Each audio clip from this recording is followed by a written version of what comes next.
1,00,000 रुपये महिना पगाराची नोकरी मिळणार या अपेक्षेने नांदेडचा एक युवक कंबोडिया देशात गेला, पण या युवकाची फसवणूक झाली। एका गँगने या युवकाला मारहाण करत कुटुंबाला लाईव्ह व्हिडिओ कॉल करून त्याचे बोट छाटून 50 लाख रुपयाची मागणी केली। असंख्य प्रयत्नातून हा युवक मृत्यूच्या दाढेतून मायदेशी सुखरूप परतलाय। मचरणीमधील रहिवासी समीर महबूब शेख हा एक एजंटकडून फेब्रुवारी महिन्यात कंबोडिया देशात गेला होता। सोशल मीडियाच्या माध्यमातून समीरची एका एजंटशी ओळख झाली होती। 12वी नंतर 1 वर्ष फार्मसी शिकलेल्या समीरला कंबोडियामधील एका फार्मा कंपनीत 1,00,000 रुपये महिना पगाराची नोकरी लावण्याचे आमिष एजंटने दाखवले। एजंटने त्याला कंबोडियामधील एका ठिकाणी पाठवले, पण तिथे गेल्यावर एका गँगने समीरला ऑनलाईन स्कॅम करण्यास सांगितले। समीरला 1 महिना डांबून ठेवण्यात आले। समीरला मारहाण करून त्याचा व्हिडिओ कुटुंबाला पाठवून 50 लाख रुपये मागण्यात आले। पैसे पाठवत नसल्याने कुटुंबाला लाईव्ह व्हिडिओ कॉलवर मारहाण करत त्याचे एक बोट छाटण्यात आले। मुलाचे बोट छाटल्याने कुटुंब प्रचंड दहशतीत आले। कुटुंबाने कसेबसे पैसे जमा करत 10 लाख रुपये अपहरणकर्त्यांना सांगितलेल्या अकाउंटवर पाठवले। त्यानंतरही मात्र समीरची सुटका काही झाली नाही। समीर महबूब शेख कंबोडिया गया था मैं 6 महीने पहले। कंबोडिया इधर से गया था, एक एजेंट के थ्रू गया था मैं। वो बोला था इधर जाते समय कि फार्मेसी जॉब है, उधर जाके पता लगा कि स्कैम करना है। तो उस समय भी बहस किया था मैंने, एजेंट को नहीं करना है बोल के उधर काम। तो उसने लगाया, फिर कंपनी में वगैरह डालने के बाद फिर क्रिप्टो वगैरह करेंसी वगैरह उधर कन्वर्ट वगैरह करते, उधर स्कैम वगैरह चलते है कंबोडिया में पूरे। स्कैम चलने के बाद फिर वो कंपनी में वगैरह फिर कुछ नहीं हुआ, कंपनी से वगैरह एजेंट ने निकाला था। फिर कंपनी से निकालने के बाद किडनैप वगैरह वो डिमांड वगैरह एजेंट ने किया था। वो सब कुछ बोला चाइनीज़ कर रहे हैं, हम सब कुछ कर रहे हैं बोला, पर चाइनीज़ वगैरह ये कोई कुछ भी नहीं किया था, ये एजेंट ने किया था मेरे सब। कलर वगैरह डाले थे, पूरा फेक डराने का धमकाने को डाले थे।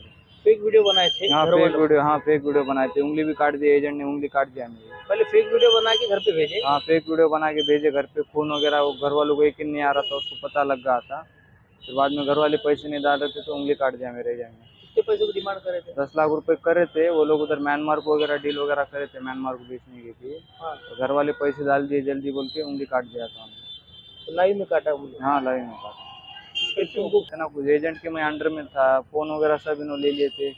फोन वगैरह फिर बाद में बोले कुछ भी नहीं दे रहे थे फोन। मैं 1 महीने के बाद फोन दिए थे वो लोग। अंडर में था, उनको टॉर्चर में था। फिर 1 महीने के बाद मैंने घर पे बोला, फिर अपने नांदेड़ के एसपी साहब से वगैरह बात हुई, उन्होंने रेस्क्यू कराने में मदद की हमारी। उधर से लालू जी के लेके जाते पहले उधर तो जाना ही नहीं, क्योंकि इधर से ऐसा बोला जाता है कि अपने इंडिया में से एजेंट लोग ऐसा बोलते हैं कि बस काम स्क्रिप्ट वगैरह अपलोड करनी है कस्टमर को। ऐसा नहीं बोलते कि स्कैम वगैरह करना है, स्क्रिप्ट अपलोड करनी है, पीसी पे बैठ के सब कुछ अपलोड करने का रहता। फिर उधर जाके पता लगता स्कैम, पूरी उधर स्कैमिंग ही चलती है पूरी। मुलाची सुटका होत नसल्याने वडिलांनी ही माहिती पोलीस अधीक्षकांना दिली। पोलीस अधीक्षक अविनाश कुमार, आमदार खासदारांनी लक्ष घालत दिल्लीतील परराष्ट्र व्यवहार मंत्रालयापर्यंत विषय पोहोचवला। परराष्ट्र व्यवहार मंत्रालयाने कंबोडियामधील भारतीय दूतावासांशी संपर्क केला। त्यानंतर कंबोडिया पोलिसांनी समीरची सुटका केली। 14 ऑगस्ट रोजी समीर सुखरूप नांदेडमध्ये परतला। मेरा बच्चा 6 महीने पहले कंबोडिया को चले गया। वहाँ लिया जाने के बाद स्कैन हुआ बच्चे के हाथ से, और बच्चे को बाद में किडनैप भी कर दिए मेरे बच्चे को। 50 लाख की बात करे थे, बाद में 10 लाख रुपए की करे, हम 10 लाख रुपए डाल दिए। उनके अकाउंट नंबर दिए थे उन्हें, केरला का है, चेन्नई का है, इधर महाराष्ट्र का भी है। 3 अकाउंट नंबर दिए, 3 अकाउंट पे डाल दिए हम पैसे। वो मेडिकल के इसके बोल के लेके गए थे बच्चे को। हमारे बच्चे को मारते टाइम वीडियो भेजे, उंगली काट दिए बच्चे की। फिर बाद में धमकी देने लगे, जान से मार देते बोल के ऐसा बोलने लगे। पैसा की डिमांड करे तो हम पैसे भी डाल दिए। करें ना हम असल में पकड़ के काम करें हम पूरा। यहाँ पे अपने चौहान साहब को भी मिले, फिर बाद में चिकलीकर साहब को मिले, फिर बाद में एसपी साहब को आके मिले। एसपी साहब के कोशिश से भी बच्चा आया हमारा। एसपी साहब ने भी बहुत कोशिश करे, बच्चा आ गया हमारा। उसके लिए हम एसपी साहब को आके मिले। अभी 15 फेब्रुवारी 2025ला वसरणी येथील रहिवासी शेख समीर हा काही एजंटच्या माध्यमातून कंबोडिया या देशामध्ये जॉबनिमित्त फार्मसीच्या जॉबसाठी गेला होता। इथून सांगलो होतो त्याला फार्मसीचा जॉब आहे, पण तिथे गेल्यानंतर त्याच्या लक्षात आलं की हा क्रिप्टोकरन्सीमध्ये झालेला स्कॅमसाठी त्याला बोलवण्यात आला होता। त्याने त्या गोष्टीचा विरोध केल्यावर त्याला मारहाण करण्यात येऊ लागली। त्याचे व्हिडिओज त्याच्या कुटुंबाला पाठवून त्याच्यावर पैशाची मागणी करू लागले। त्यासंबंधी 50 लाख रुपयाची मागणी झाली होती।